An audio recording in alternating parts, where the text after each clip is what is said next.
Good afternoon. Good afternoon, sir. Good afternoon.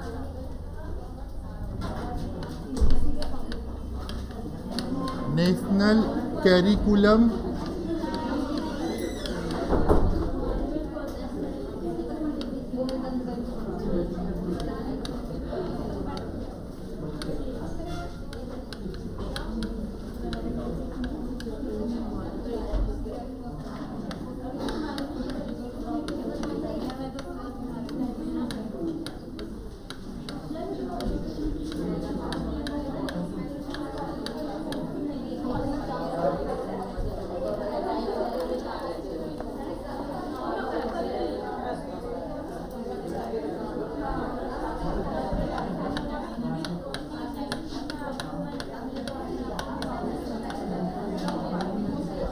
Keep quiet.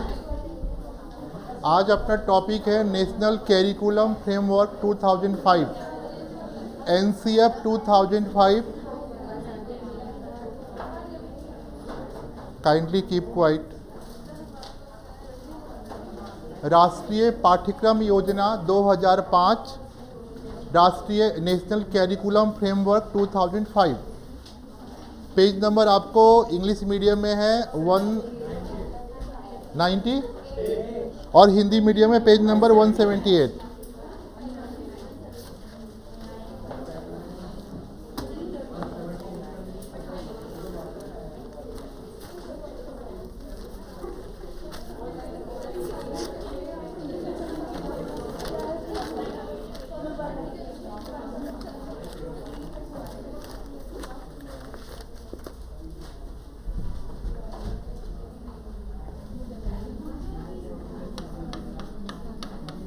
Sir page number क्या है? 78।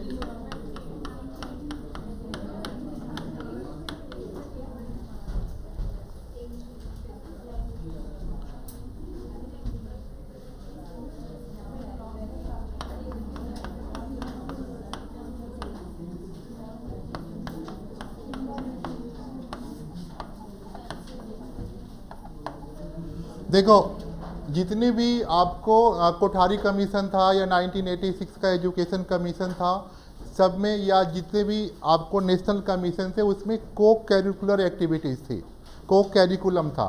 को curriculum और curriculum में क्या डिफरेंस है, पहले तो आपको ये जानना होगा। जो को कैरिकुलम होता है, इसमें आपको सारी एक्टिविटीज आती हैं, जैसे आपको स्टडी हो गई, सिलेबस हो गया, स्पोर्ट्स हो गए, जितनी भी एक्टिविटी जो सब कुछ इंक्लूड होता है। लेकिन कैरिकुलम में केवल पाठ्यक्रम होता है, सिलेबस जो स्कूलों में पढ़ाया जाता है। तो जितने भी 1986 या कोठारी कमीशन था, सब ने क्या क्या सिलेबस को कैसे इम्प्लीमेंट करें, बेटर करें, इन सारी चीज़ों पर ध्यान दिया। लेकिन ये ध्यान नहीं दिया कि मतलब बच्चों के ऊपर जो बर्डन्स होते हैं उनको कैसे रिड्यूस करें। ठीक है, छोटे छोटे बच्चे देखते हो, उनकी वेट से ज़्यादा उनके बड़े बड़े बैग होते हैं, और जितना बड़ा स्कूल है उतना ज़्यादा शो ऑफ है, उसके पास बड़े बड़े बैग होंगे तो बहुत अच्छा स्कूल होगा। ठीक है, मोटी मोटी बुक्स होंगी, मोटी मोटी कॉपीज़ होंगी, दुनिया भर के कलर बॉक्स, क्या क्या चीज़ें होती हैं, जबकि स्टार्टिंग बेसिक इन चीज़ों का कुछ यूज ही नहीं होता। ओवरऑल जब आप ऑब्जर्वेशन करोगे पूरे साल के बाद, कई सारी ऐसी बुक्स होती हैं जिनको किसी ने खोला ही नहीं। तो एनसीएफ जो था, जो स्कूलों को लेकर या कॉलेजों को लेकर एक पाठ्यक्रम, एक कैरिकुलम बनाने की कोशिश की जो बेटर तरीके से इम्प्लीमेंट करे। एनसीएफ 2005 से पहले 3 एनसीएफ और पास हो चुके थे, एनसीएफ 1975, एनसीएफ 1988, एनसीएफ 2000 और एनसीएफ 2005। इसमें पूरे इंडिया लेवल पे आपको एक कैरिकुलम बनाया जाता है, पाठ्यक्रम बनाया जाता है, कॉमन तरीके का पाठ्यक्रम को, जो पूरे इंडिया में इम्प्लीमेंटेड हो चुके हैं। और हर सब्जेक्ट पढ़ाने का एक मोटिव होता है। जैसे आपको मैथ्स पढ़ाने के पीछे क्या रीज़न है, साइंस पढ़ाने के पीछे क्या रीजन्स है, सोशल साइंस आपको क्यों पढ़ाई जाती है। मैथ्स पढ़ाने का मतलब होता है कि आप प्रॉब्लम सॉल्विंग हो, लाइफ के अंदर जो हर्डल्स होते हैं, जो प्रॉब्लम्स होती हैं, उनको आप सॉल्व कर सको। साइंस का मतलब होता है, साइंस पढ़ाने का मतलब आपको साइंटिस्ट नहीं बनाना, आपको एक थिंकिंग प्रोसेस को डेवलप करना, किसी भी प्रॉब्लम पर आप सोच सको। और जो एसएसटी पढ़ाई जाती है इसका मेन मोटिव होता है आपको डिसीजन मेकिंग बनाना। कई बार क्या होता है हमारे पास बहुत सारे काम होते हैं, प्रॉब्लम्स होती हैं, तो उसमें हम डिसाइड नहीं कर पाते कौन सी चीज़ बेटर है और कौन सी चीज़ बेटर नहीं है। तो इन सारी चीज़ों को डिसाइड करने में एसएसटी काफ़ी इंपॉर्टेंट रोल पड़ती है। महात्मा गांधी, जवाहरलाल नेहरू, अकबर, बाबर, बीरबल ये तो पढ़ाते ही हैं, लेकिन इसका कोई लाइफ में यूज नहीं होता। ठीक है ना, कहते हैं हिस्ट्री और केमिस्ट्री दोनों बेवफा, रात को पढ़ा दिन को सफ़ा।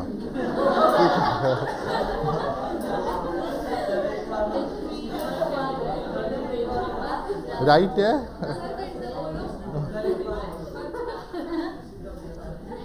हिस्ट्री और केमिस्ट्री दोनों बेवफा, रात को पढ़ा दिन को दिया। लेकिन कहीं ना कहीं ये कम टू द टॉपिक, पढ़ाई की बात करते हैं। इसमें जो है एनसीएफ जो है 2005 में मतलब बेसिकली करिकुलम पे ध्यान दिया गया, पाठ्यक्रम पे ध्यान दिया गया। और एनसीईआरटी को मतलब ये जो काम करने का काम था ये एनसीईआरटी की जिम्मेदारी थी, national council of research teachers and training. ठीक है, ताकि इनको कैसे डेवलपमेंट करके सारे स्कूलों को किया जाए। और एनसीईआरटी के जो इसके हेड थे, इसके समझो कि डॉक्टर सतपाल थे, प्रोफेसर सतपाल थे, और इसको लेकर 21 मीटिंग हुई थी। इसके लिए 21 फोकस मीटिंग हुई थी। फोकस मीटिंग मतलब 21 बैठक हुई थी। उसके बाद जाकर ये डिसाइड हुआ था कि क्या क्या हुआ। और एनसीएफ को 17 लैंग्वेज में ट्रांसलेट किया गया। एनसीएफ 2005 को 17 लैंग्वेज में ट्रांसलेट किया गया, 17 भाषाओं में इसे किया गया। और जितने भी 22 लैंग्वेज में इसको ट्रांसलेट किया गया। और 17 स्टेट के जो सिलेबस थे इसके बेस पे बने। NCF 2005 was translated in 22 language and 17 state, जितने भी स्टेट बोर्ड होते थे, Punjab board, UP board, Haryana board, Bengal board, ऐसे 17 स्टेट के जो सिलेबस थे इसके बेस पे तैयार हुए। वो जो एनसीएफ 2000 के जो मेंबर्स कमेटी थी, सारे स्टेट बोर्ड को सजेस्ट किया कि भाई इसको लो और इसको फॉलो करो। एक प्रॉपर कंप्लीट करिकुलम है जिसमें बच्चों की ओवरऑल डेवलपमेंट हो सकती है। और भी जितने भी स्टेट थे सबको एनसीईआरटी ने 1-1 लाख रुपया का डोनेशन भी दिया। ठीक है, 1 lakh rupees donated by NCERT to 17 state boards. 17 राज्यों के एजुकेशनल बोर्ड को एनसीईआरटी ने 1-1 लाख रुपया का डोनेशन दिया कि आप इसके बेस पे अपने इन सारी चीज़ों को डेवलपमेंट करो, जिससे आपकी डेवलपमेंट हो सकती है। ठीक है, NCERT national council research teachers and training. ठीक है, ताकि इसको हम आगे कर सकें। 22 मतलब लैंग्वेज में ट्रांसलेट किया, इम्पॉर्टेंट बात है। और प्रोफेसर सतपाल सिंह इसके हेड थे। और 17 स्टेट के सिलेबस चेंज हुए। और इसमें जो है आपको जाकर जितने भी स्टेट थे सबको एनसीईआरटी ने 1-1 लाख रुपये का डोनेशन दिया कि भाई इसके बेस पे सिलेबस करो। और एजुकेशन को टीचर सेंटर्ड से हटाकर चाइल्ड सेंटर्ड करना था। जो एजुकेशन का जो एम होना चाहिए वो टीचर सेंटर्ड ना होकर चाइल्ड सेंटर्ड होना चाहिए। ठीक है, चाइल्ड सेंटर्ड। अक्सर जो किताबें होती हैं वो टीचर सेंटर्ड होती हैं, शिक्षक केंद्रित होती हैं। शिक्षक केंद्रित ना होकर बाल केंद्रित होनी चाहिए।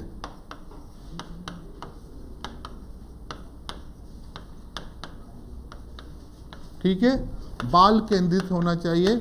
और टीचर्स का रोल जो है एक फैसिलिटेटर का होना चाहिए, एक मतलब फैसिलिटी प्रोवाइडर के तौर पे होना चाहिए। जैसे आपकी कोई प्रॉब्लम हो, मैथ टीचर्स या कोई भी आपके जो टीचर्स हैं आपकी प्रॉब्लम को सॉर्ट आउट करें, न कि आपको मतलब अपने तरीके से रोटेट करें। ठीक है, इन सारी चीज़ों को ध्यान में रखकर इसे बनाया गया था। ठीक है, एनसीईआरटी इसको बनाने वाली थी। Doctor professor Satpal Singh head थे। और 22 लैंग्वेज में ट्रांसलेट हुआ, 17 स्टेट को इसने इम्प्लीमेंट हुआ। और एनसीईआरटी ने सबको पैसे दिए। ठीक है, और इसमें एजुकेशन का मेन मोटो था चाइल्ड सेंटर्ड करना, ठीक है। जो टीचर्स का काम केवल एक फैसिलिटेटर का होना चाहिए, फैसिलिटी प्रोवाइड करे, जो आपकी प्रॉब्लम्स हो रही है, जो हर्डल्स हो रही हैं, आपको सॉल्व करे। जैसे मान लो कोई सम्स नहीं आ रहा, तो अक्सर क्या होता है, टीचर्स कॉपी लेता है, फटाफट या बोर्ड पे सॉल्व कर देता है, ठीक है। वो बच्चे को नहीं समझ में आएगा। आप किसी बच्चे को बुलाओ, उससे बोलो कि वो सॉल्व करे। जहाँ पर उसको स्टेपिंग प्रॉब्लम हो रही है, आप उसको स्टेप कराओ, फिर बेटर होगा। 90% पढ़ाने वाले लोग क्या करते हैं, जैसे किसी बच्चे से कोई चीज़ पूछा तो बच्चे को सीधा आंसर बता दिया, ठीक है। एक पर्सन है, ठीक है, अगर मान लो एक बार भूख लगी है, आपने एक दिन खाना खिला दिया, 2 दिन खाना दिया, कब तक खाना खिलाओगे? आपको खाना खिलाने के बजाय कुछ एक ऐसा रास्ता बताओ, एक जरिया बताओ कि पर डे अपना खाना खा सके। तो एनसीएफ ये सारी चीज़ें थी और इन सारी चीज़ों को ध्यान में रखकर इसको तैयार किया गया था, ठीक है। और इसमें जो है एससीईआरटी और डाइट, इसका भी काफ़ी, SCERT state education research and training, SCERT and DIET district institute of elementary teacher, इन सब के कंट्रीब्यूशन से इन सब चीज़ों को तैयार किया गया था, ठीक है। अब देखो कौन कौन सी मेन प्रॉब्लम्स थी जिस पे एनसीएफ ने काम किया, ठीक है। प्रॉब्लम्स थी जिस पे एनसीएफ ने काम किया। पहली लॉन्ग स्कूल्स, लॉन्ग स्कूल समझ रहे हो, मतलब बच्चों के पहुंच से दूर स्कूल हुआ करते थे। जैसे, हाँ, जैसे पढ़ा था आपने, प्लीज़ कीप क्वाइट, आपकी भी आवाज़ जा रही है तो बाद में प्रॉब्लम होती है। मतलब प्राइमरी स्कूल 1 किलोमीटर के रेडियस में होना चाहिए, सेकेंडरी स्कूल 3 किलोमीटर, बस ये एक बुकिश था, इम्प्लीमेंटेड नहीं था। तो लॉन्ग स्कूल के प्रॉब्लम पे इस पे काम करने की कोशिश की, ठीक है। दूसरा था आपको बर्डन्स ऑफ बुक्स, किताबों का बोझ, ठीक है। थर्ड था पुअर इंफ्रास्ट्रक्चर,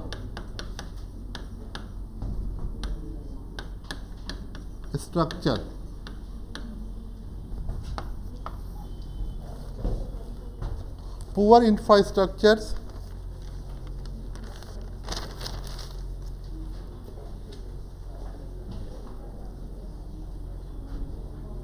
इम्प्रॉपर डेस्क,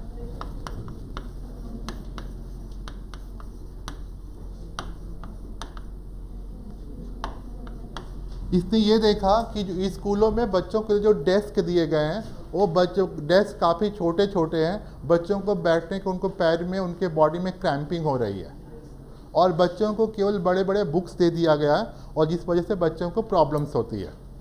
इन सारी चीज़ों को ध्यान में रखकर एनसीएफ ने काम करना शुरू किया, और पूरे इंडिया के लेवल पर एक तरह से सिलेबस, एक तरह से कैरिकुलम बनाने की कोशिश की, ठीक है। आगे देखो, गाइडिंग प्रिंसिपल, ये सारी प्रॉब्लम्स थी जो इसके पहले जितने भी कमीशन थे, कोठारी कमीशन थे, या फिर 1986 का कमीशन था, 1963 था, सब ने इन सारी चीज़ों पे ध्यान नहीं दिया। और ये पेपर में क्वेश्चन 16 मार्क्स का आता है। What do you mean by NCF 2005, what are its main objectives and features guidelines, ऐसे करके आता है। एक्सप्लेन इन डिटेल्स, 16 नंबर, जितने भी बार पेपर में पूछा गया, कंप्लीट 16 मार्क्स के लिए क्वेश्चन पूछा गया। राष्ट्रीय पाठ्यक्रम योजना 2005 से क्या समझते हैं, इसकी विशेषताएं और ऑब्जेक्टिव बताइए, जिसको मुख्य विस्तार से वर्णन कीजिए। तो ये सारे इसकी प्रॉब्लम थी जिस पे काम करने की कोशिश की। अब देखो guiding principle of NCF 2005, guiding principle of NCF 2005। Principle में ये वाली प्रिंसिपल की स्पेलिंग लिखना, प्रिंसिपल सिद्धांत, ठीक है। और स्कूल वाले प्रिंसिपल नहीं हो जाएंगे, ठीक है, ये वाली नहीं है, सिद्धांत। गाइडिंग प्रिंसिपल ऑफ 2005, कौन कौन से मेन प्रिंसिपल थे जिसको किया, इन्होंने शिफ्ट किया। To shift learning from rote method, to shift learning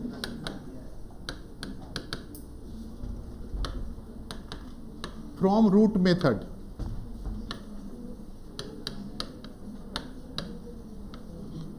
मतलब पुराने तरीके से हम चीज़ों को जो तोते की तरह लर्न करवाते हैं, बच्चे 2 का टेबल लर्न कर लो, किसी चीज़ को लर्न कर लो, तो उसने बोला कि उनसे हटाकर बच्चों को लर्निंग प्रोसेस को डेवलपमेंट करो। ठीक है, बच्चे सीखें। जो हम किसी चीज़ को लर्न करते हैं, जैसे टेबल लर्न किया, कोई चीज़ लर्न, कोई फार्मूला लर्न किया, अगर उसको समझे कि ये इस फार्मूले का डेरिवेशन कैसा है, वो कैसे हो, तो परमानेंट लर्न होगा। a प्लस बी का होल स्क्वायर क्या हुआ, a square plus 2ab plus B square. ठीक है, ये तो आपने लर्न किया ना, लेकिन अगर आपको इसके डेरिवेशन पता है, मल्टीपल करके निकालते हो तो परमानेंट होगा। तो उसने बोला कि जो पुराने तौर तरीके हैं लर्निंग को, जिसमें हम लर्न करते हैं, रटते हैं तोते की तरह, उसको हटाकर हम इस पर शिफ्ट करें, लर्निंग प्रोसेस को डेवलप करें, सीखने की प्रक्रिया को डेवलप करें, प्रशिक्षण विधि को। ठीक है, दूसरा guiding principal in connecting knowledge with the life।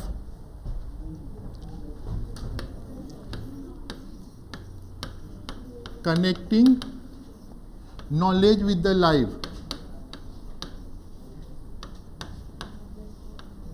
knowledge with the life,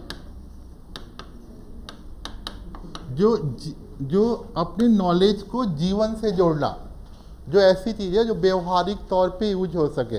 ऐसा नहीं कि किताबी ज्ञान किताब में रहें, व्यवहार में कभी यूज नहीं पाए। तो दूसरा सजेशन था कि भाई आप जो बुक्स या सिलेबस, जो कैरिकुलम डेवलप किया है, कुछ इस तरीके से डेवलप करो कि इन ह्यूमन बीइंग के लाइफ से रिलेटेड हो। ऐसा नहीं कि वो प्रैक्टिकल ग्राउंड पे कभी इम्प्लीमेंट ही ना हो सके। ठीक है, पहला था आपको कि लर्निंग मेथड को करना रूट मेथड से, पुराने तौर तरीके से, जहाँ पर हम चीज़ों को, पहले क्या होता था, आश्रम हुआ करते थे या मंदिर या मदरसा में पढ़ाई होती थी, वहाँ पर गुरुजी या मौलवी होते थे, बैठ जाते थे, बच्चों से लर्न करवाते थे। जो भी दोहे, श्लोक या जो भी आयतें होती थी, सारे लोग लर्न करते थे। वो चीज़ें कैसे डेवलप हुई उनको मतलब नहीं है। तो उन्होंने इन चीज़ों को हटाकर कुछ ऐसी चीज़ें करना जो बेसिकली इस तरीके से डेवलप हो। दूसरा तरीका आपको connecting knowledge with the life, किसी तरह से डेवलप कहाँ, इनरिचिंग द कैरिकुलम दैट्स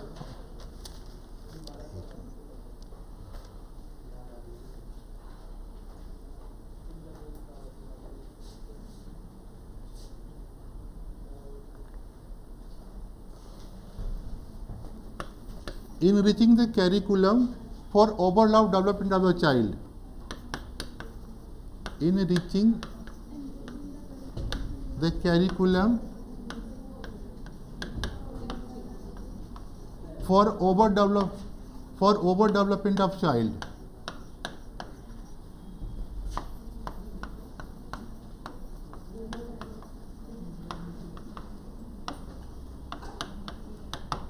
बालकों के संपूर्ण विकास के लिए पाठ्यक्रम बनाना। हिंदी में लिखोगे इसका, बालकों के संपूर्ण विकास के लिए। हिंदी वालों को प्रॉब्लम होती है, हिंदी में पॉइंट नहीं गिवन है। मतलब रटने की विधि के से सीखने की विधि को डेवलप करना, दूसरा आपको जीवन से पढ़ाई को जोड़ना, तीसरा आपको संपूर्ण विकास के लिए पाठ्यक्रम को बनाना। ठीक है, ऐसे नहीं कि केवल एक ही प्रोसेस को करें, संपूर्ण विकास के लिए पाठ्यक्रम को बनाना। फोर्थ पॉइंट है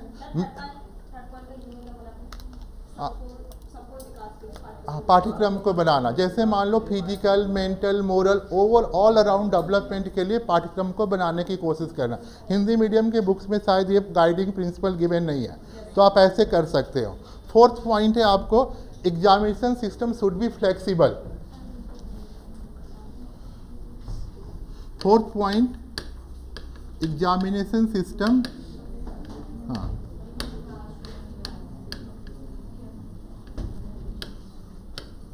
फ्लेक्सिबल। हाँ, परीक्षण विधि में लचीले, परीक्षा विधि को में लचीलापन।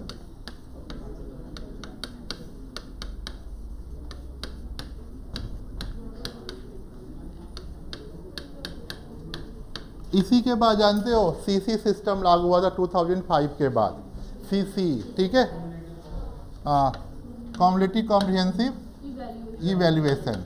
इसमें एग्जाम के 2-3 तरीके से लिए जाते थे। पहले क्या होता था, FA1 फिर FA2, SA1, हाँ SA1, FA3 और SA2, ठीक है। Formative assessment 1, formative assessment 2, summative assessment, फिर फॉर्मेटिव, ऐसे करके इनमें डेवलपमेंट किया एग्जाम में, क्योंकि किसी के वन डे के एग्जाम पे किसी के डेवलपमेंट को नहीं बता सकते कि भाई उसके अंदर कैसे डेवलपमेंट हुआ है।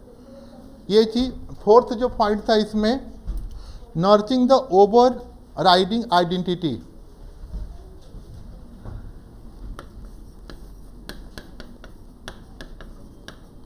नर्चिंग द ओवर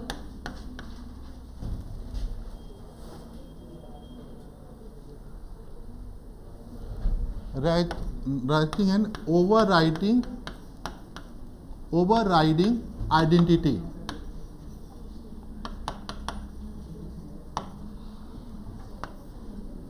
संपूर्ण पहचान का पालन पोषण करना।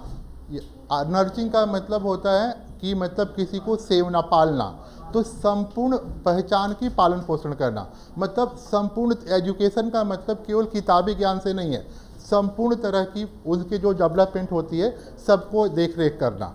ये फाइव गाइडलाइंस प्रिंसिपल थे। पहला था कि भाई लर्निंग को शिफ्ट करना, दूसरा लाइफ से कनेक्ट करना, ओवरऑल डेवलपमेंट मतलब अपने प्रिंसिपल को डेवलप जैसे अच्छी तरह से बच्चों के अंदर डेवलप हो। इन सारे सिद्धांतों पे काम करना शुरू किया।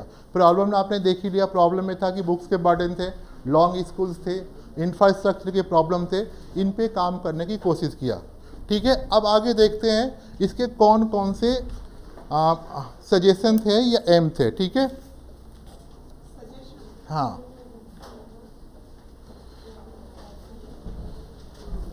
सजेशन या सुझाव NCF 2005।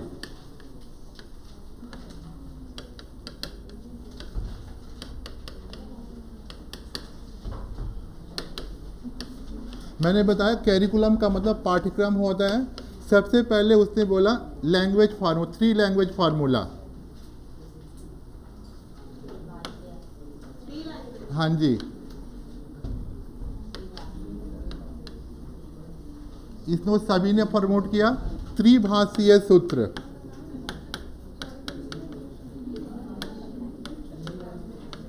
ठीक है। पहला लैंग्वेज कौन था? Mother tongue.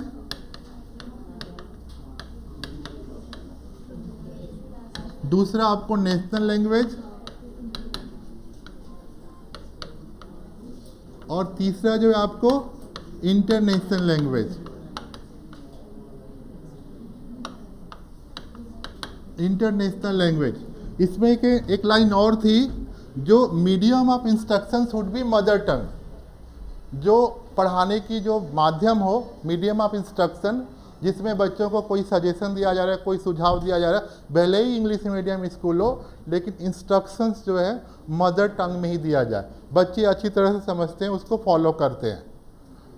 3 लैंग्वेज फार्मूले को इस NCF ने भी डेवलप किया कि ऐसे कर सकते हैं, और जितने भी कोई भी स्कूल्स हो उसमें जो इंस्ट्रक्शंस को मदर टंग में ही रखा जाए। ठीक है। दूसरा इन्होंने सब्जेक्ट सजेस्ट किया आपको मैथमेटिक्स।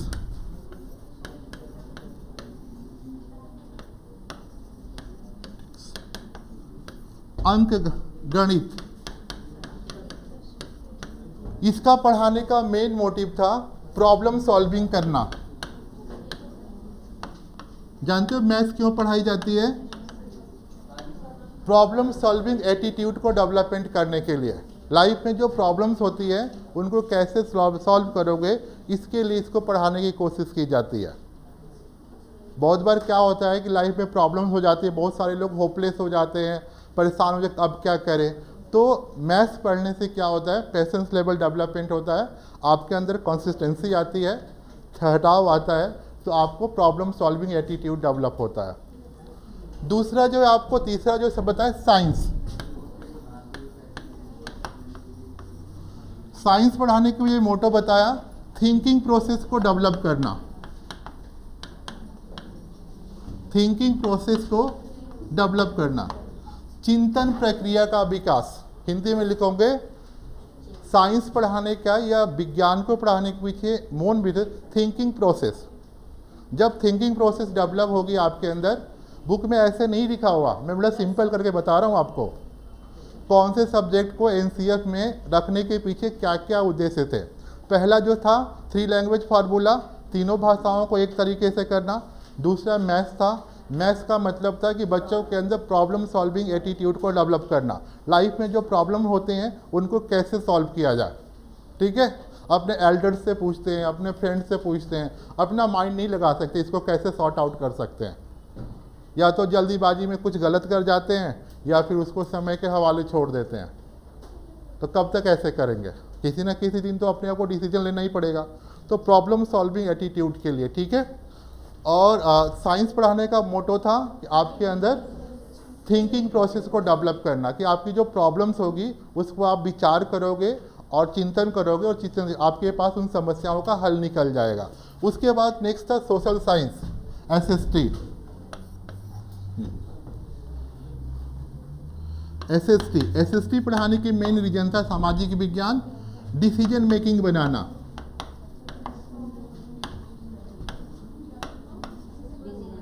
डिसीजन मेकिंग बनाना,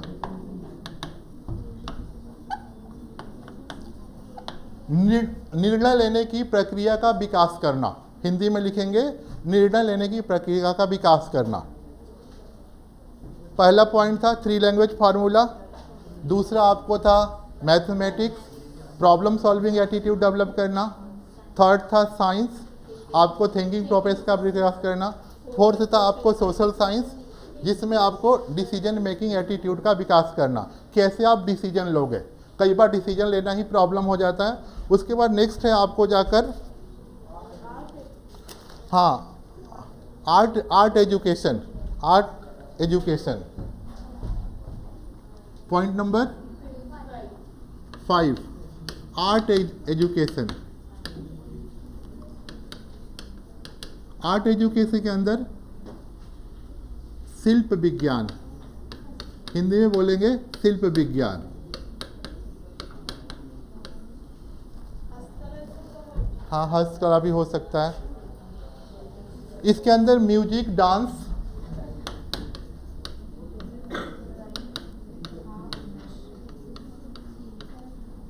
डिफरेंट टाइप की एक्टिविटी थी। जैसे ये उन चीज़ों के लिए था जो बच्चे मतलब एक्टिविटी स्टडी में बेटर नहीं है, तो उनको आप कैसे कर सकते हो, तो उनके लिए इन्होंने अलग से आर्ट एजुकेशन रखा, शिल्प विज्ञान, जिसमें म्यूजिक, डांस, ऐसे दूसरे तरह के को एक्टिविटीज़ थे, ड्राइंग, जिनसे उनका डेवलप कर सकते थे। नेक्स्ट है आपको जाकर इसमें work education.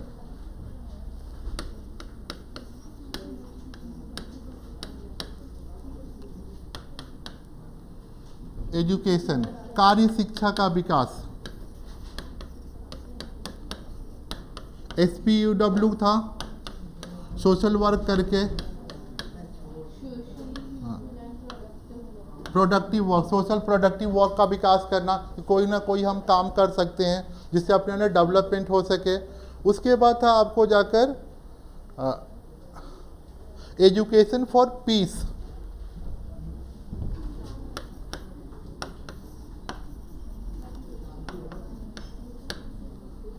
Education for piece, हाँ, अंतर्राष्ट्रीय साधन। उन दिनों ये भी प्रॉब्लम थी कि भाई कॉम्युनल राइट हुआ करते थे, तो कॉम्युनल राइट को कम करना, आपसी लोगों में भाईचारे का विकास करना। तो ऐसे एजुकेशन को डेवलप किया जाए कि लोगों के अंदर एक ऐसी सोच डेवलप हो जो पीसफुली रहना पसंद करें। ठीक है।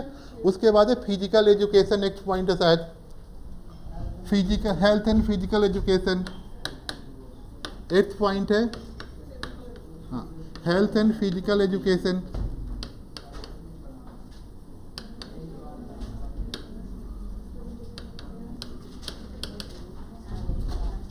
शारीरिक शिक्षा का, स्वस्थ एंड शारीरिक शिक्षा, स्वस्थ, हाँ, और शारीरिक शिक्षा।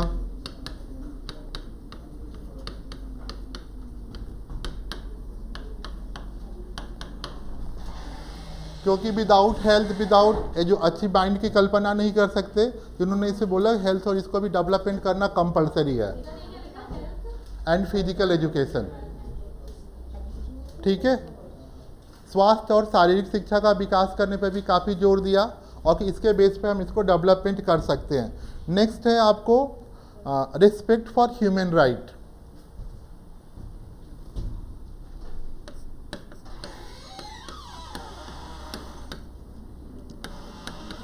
Respect for human right.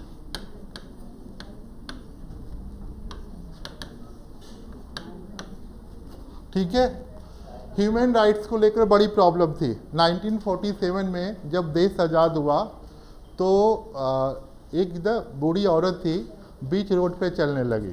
ठीक है, तो बोली कि मैं तो आज़ाद हूँ, मैं कुछ भी कर सकती हूँ। पीछे से एक ट्रक वाला हॉर्न बजाया जाए, वो भी बोले कि मैं भी आज़ाद हूँ, तो उसके ऊपर ये कर दे। तो अक्सर क्या होता है, लोग ना अपनी आज़ादी के लिए दूसरे के इंटरफेरेंस करने लगते हैं। जवाहरलाल नेहरू ने बोला था, your freedom is and my nose is begin. Your freedom is and my nose is begin.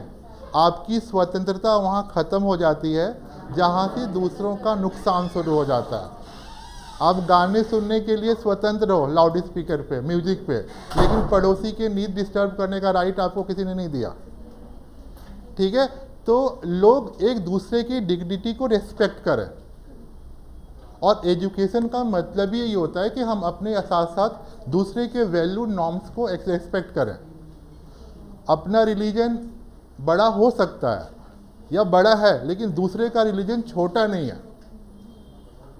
हमारे वैल्यू बहुत अच्छे हैं, लेकिन दूसरे के वैल्यू छोटे नहीं हैं। मैं बड़ा जरूर हूँ, लेकिन दूसरा भी तो छोटा नहीं है। गिव एंड टेक, मतलब ये प्रॉब्लम है। सोसाइटी के अंदर क्या होता है कि हम अपने आप को सुपीरियर मानते हैं, दूसरे को इन्फीरियर मानने लगते हैं। तो इस तरह की वैल्यू को भी डेवलपमेंट करने के लिए रखा गया। उसके बाद नेक्स्ट जो था, लास्ट पॉइंट लिखोगे इसमें, डेमोक्रेटिक नॉर्म्स। डेमोक्रेटिक नॉर्म्स या डेमोक्रेटिक वैल्यू,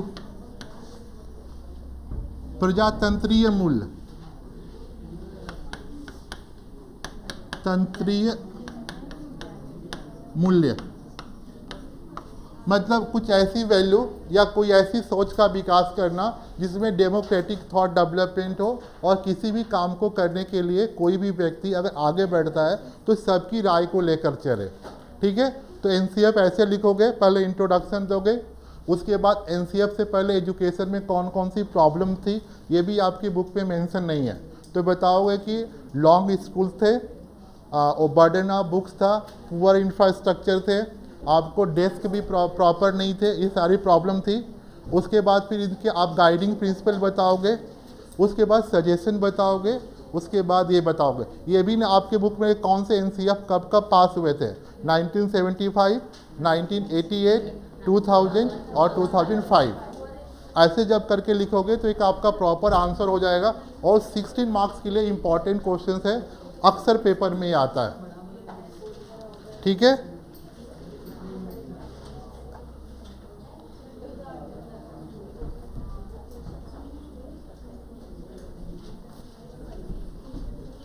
बस काफ़ी है, इसमें ज़्यादा कुछ ज़रूरत ही नहीं है।